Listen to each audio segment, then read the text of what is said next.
Jadi kita lanjut kuliah materi genetik kita ya, yang keempat ya, mengenai DNA replikasi. Sebelumnya untuk kuliah yang lalu, masih ingat kita belajar mengenai pembelahan sel, masih ingat? Iya, yang di sel kita bahas mengenai DNA. DNA itu di mana? Di dalam inti sel. Betul. Jadi minggu lalu kita bahas mengenai belahan sel ya, mulai dari profase, metafase, anafase, telofase, dan ke interfase.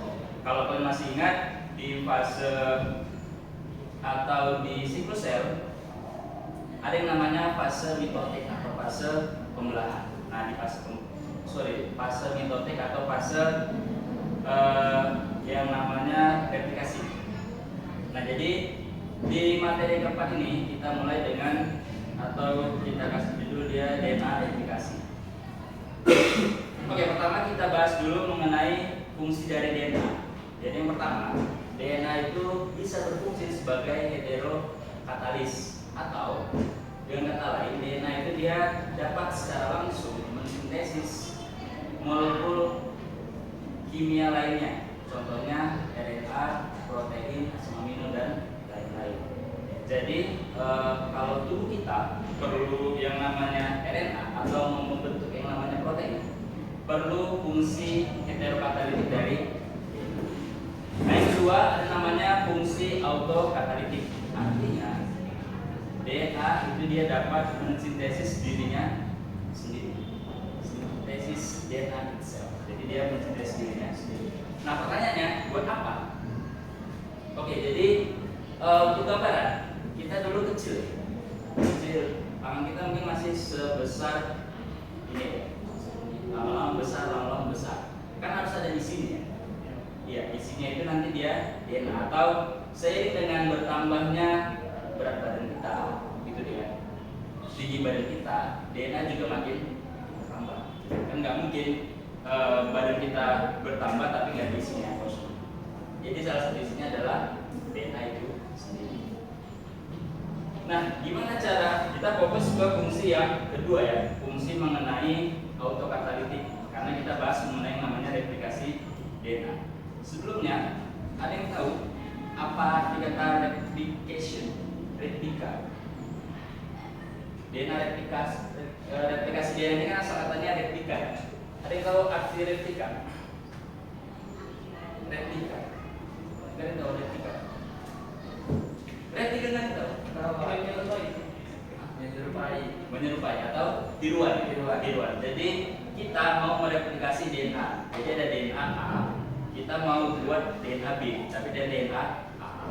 Dari mana buat yang B? Dari A. Jadi kita buat penggandaannya atau tiruan dengan cara mengganda. Oke, sebelum kita masuk ke prosesnya, di sini ada yang namanya theory of DNA replication atau teori dari replikasi DNA. Kemungkinan dari DNA bereplikasi itu dia ada 3 teori. Yang pertama ada teori konservatif, semi konservatif, dan teori distributif. Nah, konservatif ini dia nanti kita lihat gambarnya. Konservatif ini dia dari DNA awal itu dia akan terbentuk yang namanya DNA yang baru tanpa adanya proses. Tiba-tiba ada ini sedikit nggak masuk akal, makanya ini sedikit tinggalkan. Nah yang kedua ada yang namanya teori semi konservatif. Ini dia double end DNA. Sebelum kita bahas juga ya, DNA itu dia karakternya atau bentuknya itu dia spiral ganda, double helix, bukan? Nah teori semi konservatif ini diawali untuk pembuatan DNA yang baru ya, diawali dengan pemecahan atau dead weight, jadi berpisah antara DNA utas DNA-nya. Jadi satu terpisah dan satu terpisah. Baru nanti terbentuk DNA yang baru.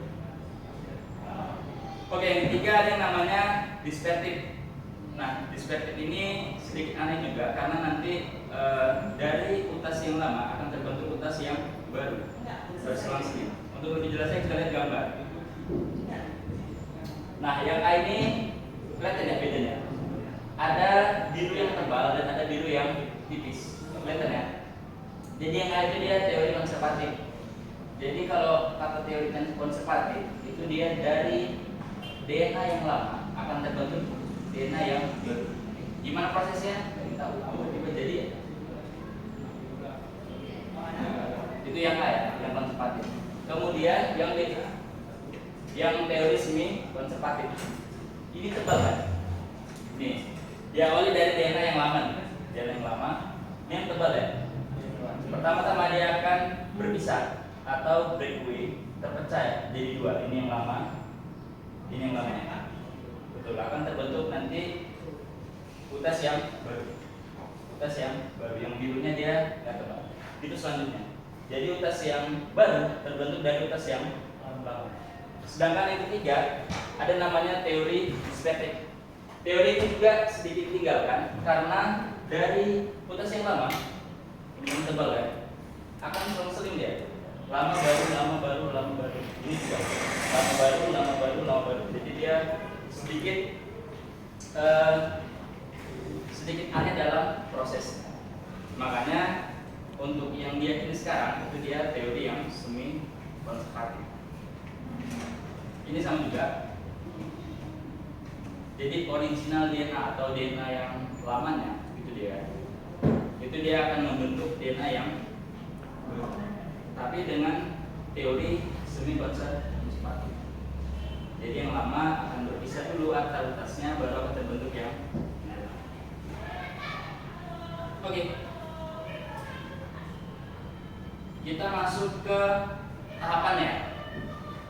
Tahapan dari yang namanya DNA replikasi. Jadi pertama sekali DNA replikasi ini dia diteliti sama yang namanya Watson and Crick. Jadi Watson and Crick ini dia menemukan bahwasannya struktur double helix DNA ini memiliki fungsi autokatalitik untuk DNA. Ini terjadi di fase S atau fase sintesis. Kemudian pasang basa memiliki karakter yang spesial. Kemudian juga pasang basa itu dia merupakan basa komplemennya. Nanti kita bahas di prosesnya dan detailnya. Dan tiap utas DNA itu dia akan berperan sebagai printer atau pencetak ya dari DNA yang sama kayak tadi teorinya. DNA yang baru terbentuk dari utas yang Oke, ini tahapannya. Jadi tahapan replikasi DNA yang pertama ada namanya inisiasi atau tahap permulaan. Diawali dengan yang namanya origin of replication atau starting point of replication atau disebut juga titik ori.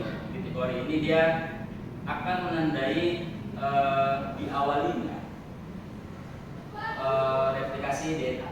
Jadi di beberapa buku yang Bapak baca, teori itu dia bisa berupa yang namanya box data. Jadi kalau ada urutan TA itu dia udah ciri atau udah tanda akan terjadinya yang namanya replikasi. Kemudian tiap-tiap dari utas gandanya itu dia akan dipotong atau dipotong oleh yang namanya enzim helikase dengan bantuan topoisomerase. Jadi kalau mau lebih gampang untuk menggambarkannya kayak resleting. Kalau kita buka resleting gabung gitu ya. Kalau kita buka, nah resleting inilah namanya enzim helikasenya yang bertugas untuk membukanya. Tapi kan DNA tertutup ya. Ketika dibuka sama helikase, kalau resleting buka terus. Nah di sini ada namanya enzim topoisomerase. Jadi ketika dia buka, topoisomerase menutupnya lagi. Jadi tetap terbuka dan kemudian ada SSB atau single stranded binding protein. Ini dia berfungsi sebagai proteksi dan memperbaiki DNA yang rusak. Dan di dalam prosesnya itu dia kalau dia rusak atau akan dilindungi oleh namanya SSB atau single stranded binding protein. Kemudian setelah 3 tahapan tadi akan terbentuk yang namanya replication fork atau garpu replikasi. Nah, inilah mulai terbentuk atau terbukanya DNA. Oke, ini ada DNA ya. Ini kan DNA ya. Double stranded. Kita mau buat DNA yang baru atau utas yang baru. Yang pertama ada namanya enzim helikase. Enzim helikase tugasnya adalah memisahkan atau memotong yang namanya utas ganda DNA. Jadi dipotong. Nah, tiap base nitrogen ini dihubungkan sama yang namanya ikatan hidrogen. Nah, ini dipotong gitu deh. Nah, ketika ada kesalahan pemotongan, mungkin terpotong sedikit di sini atau sedikit di sini gitu deh, akan ada namanya SSB untuk merepair atau memperbaiki. Jadi dia bagus lagi biar mudah dipotong. Nah, kalau isomerase tetap menjaga agar utas DNA ini dia tetap ini ya, tahap inisiasi hasilnya adalah replication fork atau garpu replikasi. Oke. Setelah terbentuk garpu replikasi, apa yang terjadi? Forming of leading strand, pembentukan yang namanya leading strand. Harus kalian ingat direction atau arah dari sintesis DNA itu dia selalu dari 5 ke 3. Selalu dari 5 ke 3. Ketika 5 ke 3, berarti kan ini ya, yang 3 pasangannya 5 kan? 5 ke 3. Nah, ini nanti akan berjalan sebagaimana mestinya, karena itu arahnya. Tapi ketika nanti dia arahnya dari 3 ke 5, ini kan 5 pasangannya 3 nanti, 3 ke 5, ini akan terjadi masalah. Makanya nanti kita sebutnya sebagai lead atau fragment Okazaki. Nanti kita bahas ya. Oke, nah pada saat forming leading strand atau pembentukan leading strand utas utamanya, RNA primase akan menjadi komplement atau akan menjadi template dari utas yang baru. Sedangkan DNA pol 3 itu dia akan menerjemahkan pasang basa yang ada pada RNA primer.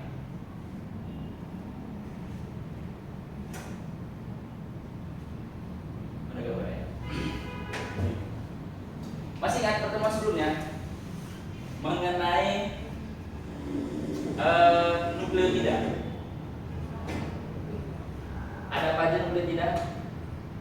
Adenin, guanin, sitosin dan timin. Cara ngapalnya kan? Anak gadis suka timin atau anak gadis suka teror, terserah. Pokoknya adenin, guanin, sitosin dan timin. Adenin berpasangan dengan timin, sedangkan guanin berpasangan dengan sitosin. Nah, ketika terjadi yang namanya atau pembentukan yang namanya leading strand, ini ya, kita anggap ini namanya leading strand, leading parental strand, gitu deh. Ketika nanti di sini A, nanti akan datang yang namanya pasangan A tadi apa? T ya, timin. Jadi adenin berpasangan dengan timin. Jadi utas yang baru itu diawali dengan timin. Ketika di sini G, guanin, pasangannya adalah sitosis. Begitu selanjutnya sampai selesai. Itu bentukan yang namanya leading strand. Nah, yang menjadi template yang warna hitamnya ya, tulangnya itu ada namanya RNA primase. Sedangkan DNA pol 3 itu dia akan menerjemahkan yang di sini, yang biru ini, DNA pol 3 yang menerjemahkan. Tergantung yang di sini apa. Kalau di sini adenin, berarti di sini timin. Kalau di sini guanin, di sini sitosis. Begitu selanjutnya sampai dia selesai. Oke, kalau leading strand tidak ada masalah.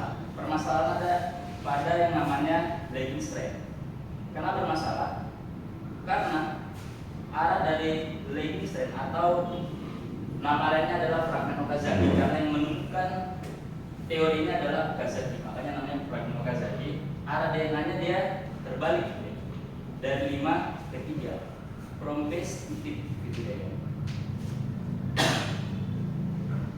From base to tip secara discontinue atau secara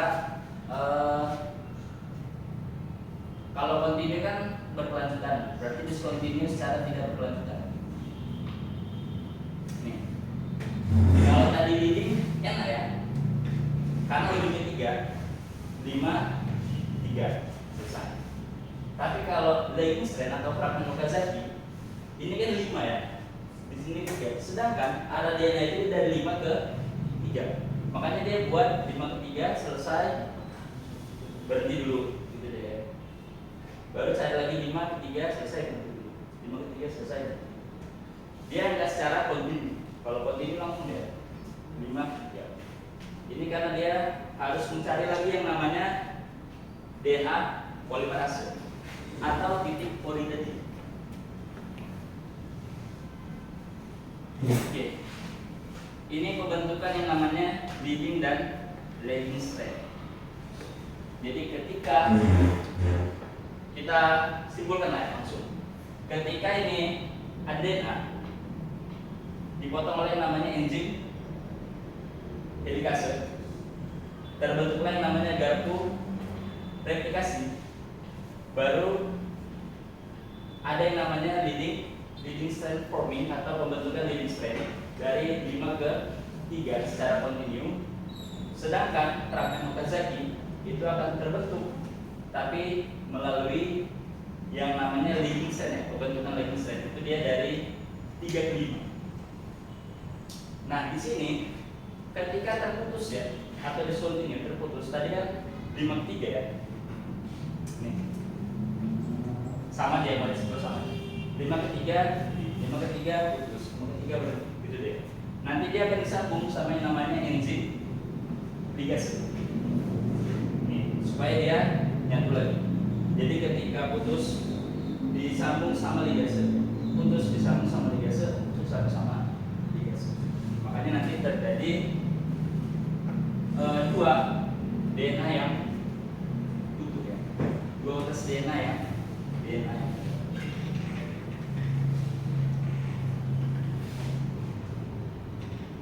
Oke, thank you. Mungkin untuk DNA replikasi atau proses dari replikasi DNA cukup sekian. Sampai di sini ada pertanyaan sebelum kita lanjut ke sintesis protein. Any question?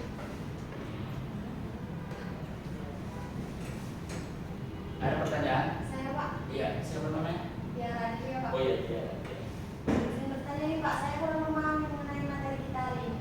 Terutama yang ini Pak, yang pada teori replikasi itu kan Pak, kenapa replikasi DNA yang sering diyakini itu teori semi konservatif Pak? Bukan yang konservatif itu ya. Oh, Oke, good question. Ada lagi? Satu pertanyaan ya? Oke.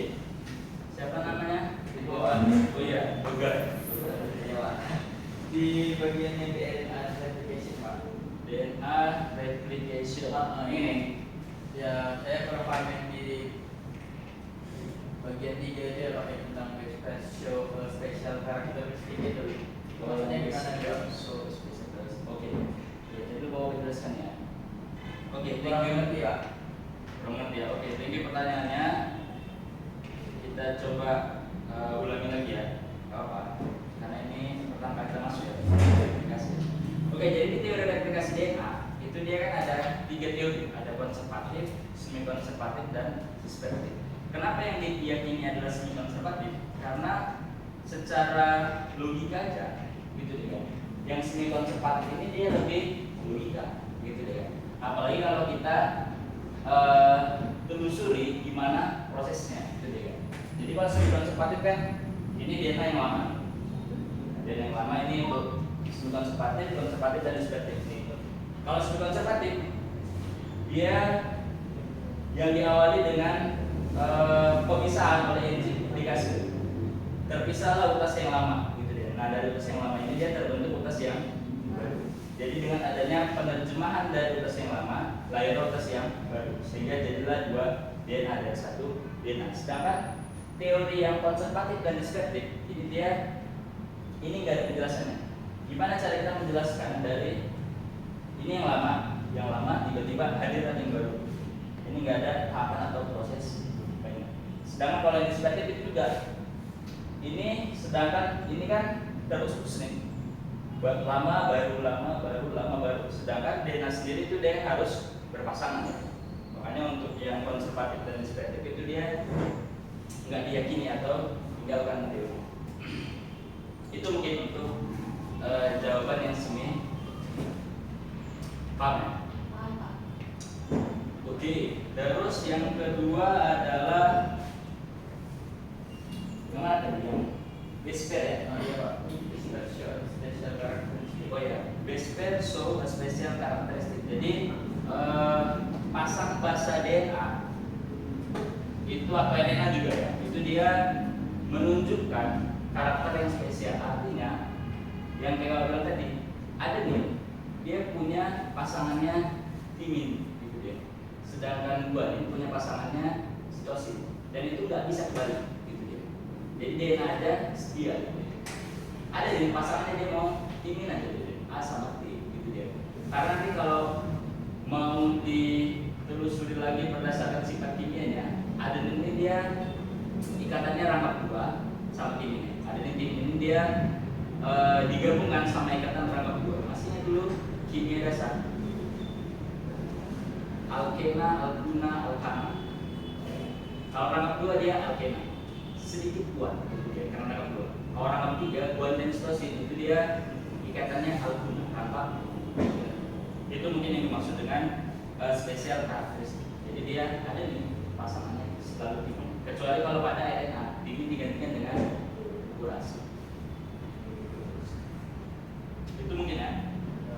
Pak, Untuk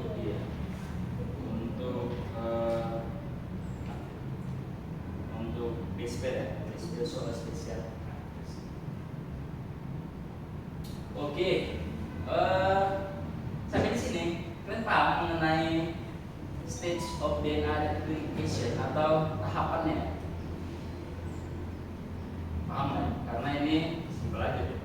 Mulai dari inisiasi, kemudian pembentukan leading strand, dan terakhir adalah pembentukan leading strand. Ingat, yang paling penting adalah pada pembentukan leading strand dan lagging strand. Leading strand dia disintesis berdasarkan memang arah pembentukan DNA. Jadi nggak ada masalah di situ. Yang bermasalah adalah pada lagging strand atau pada pembentukan fragmen saja. Di situ bermasalah karena setiap kali akan diterjemahkan dia selalu terputus. Oke. Ya. Mungkin sudah ada video nih, tapi karena waktu kita sudah habis ya.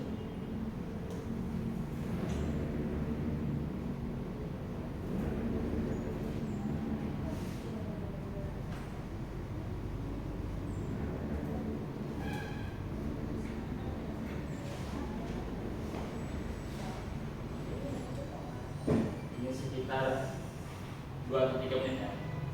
Coba kita lihat. Ini videonya mengenai DNA replication atau replikasi.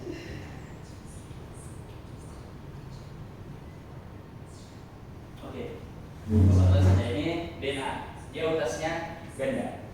Kenapa diluruskan? Biar gampang aja ya. Kalau berdua nanti susah ya. Adenin, timin, guanin, sitosin. Selalu dia berpasangan. Oke. Hijau, merah, biru, kuning.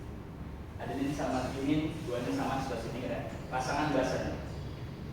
Nah, arah pembentukan DNA dari 5 ke 3. Ini nanti yang akan menjadi arah direksi atau arah tujuan. Oke, pertama-tama akan datang yang namanya enzim replikasi. Betul. Fungsinya adalah memotong botas dari DNA sehingga terbentuk yang namanya garpu replikasi. Oke, ini adalah pembentukan yang namanya leading strand. Pertama datang adalah primase. Primase ini akan menjadi yang namanya template ya. Ini jadi pulangnya deh. Jadi pulang ini primase.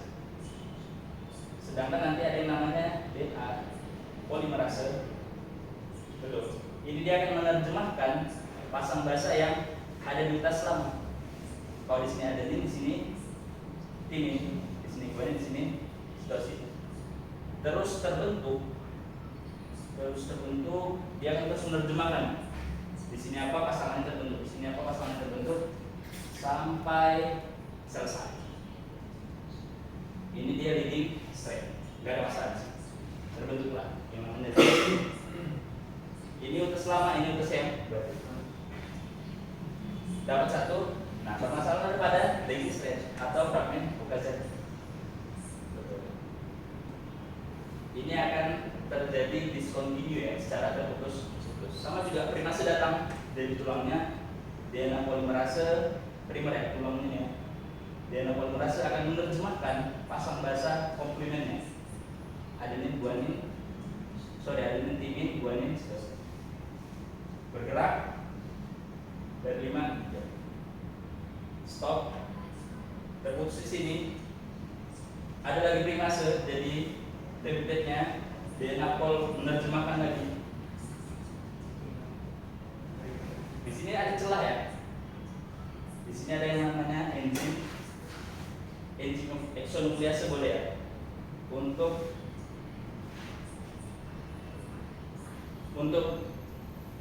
yang nggak penting dihilangkannya eksonuclease. Terakhir akan datang namanya enzim ligase untuk menyambung ya fragmen yang terputus tadi. Jadilah dari satu DNA jadi 2 teori semi. Ini yang lama ini lama banget. Makanya kita ini dia teori yang semi konsep. Oke, kita lanjut minggu depan. Kalau masih ada pertanyaan, Bapak sudahi sampai di sini perkuliahannya. Terima kasih yang sudah datang. Bapak tutup. Assalamualaikum warahmatullahi wabarakatuh dan selamat